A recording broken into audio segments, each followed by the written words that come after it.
अवकाळी वादळातही रुग्णवाहिका चालक ठरला देवदूत.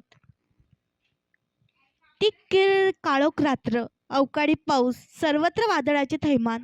त्यातल्या त्यात हिवडके प्राथमिक आरोग्य केंद्र अंतर्गत येणाऱ्या सातपुड्याच्या पायथ्याशी असलेल्या नईतलई या अतिदुर्गम आदिवासी गावात आदिवासी गर्भवती महिला सौ लता कंवलसिंग कासदेकर हिला तीव्र प्रसूती वेदना सुरू झाल्या.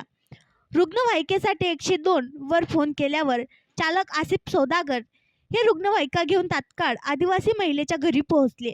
एवढ्यातच वादळाने आक्रमक स्वरूप धारण केले व सर्वत्र आपले थैमान मांडणे सुरू केले. प्रचंड मेघगर्जना, विजांचा कडकडाट, सोसाट्याचा वारा आणि तुफानी वादळ सुरू झाले. अनेक झाडे रस्त्यावर उन्मळून पडली. अशा परिस्थितीत प्रसव वेदनेने विवळत असलेल्या गरोदर महिलेला हिम्मत करून 102 चालक आसिफ सौदागर यांनी रुग्णालयात पोहोचवण्याचा विडा उचलला. त्यात त्यांना आशा सेविका नंदा ठाकरे यांची साथ मिळाली.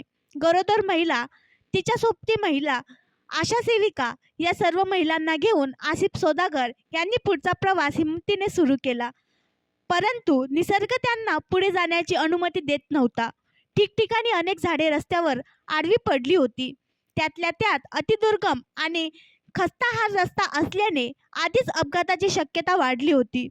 परंतु तरीही चालक आसिफ सौदागर यांनी कर्तव्य तत्परता दाखवत जागोजागी उतरून झाडांच्या फांद्या तोडून व पूर्ण ताकदीने झाडांना ओढून रस्त्यावरून रुग्णवाहिका जाण्या इतपत मार्ग ठिकाणी मोकळा केला आणि हिवरखेड प्राथमिक आरोग्य केंद्र गाठले.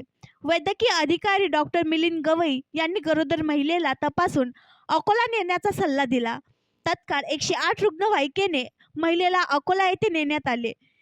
तिथे महिलेची सुरक्षित प्रसूती होऊन तिला कन्यारत्न प्राप्त झाले. बाळ आणि आई दोघांची प्रकृती उत्तम असल्याची माहिती मिळाली.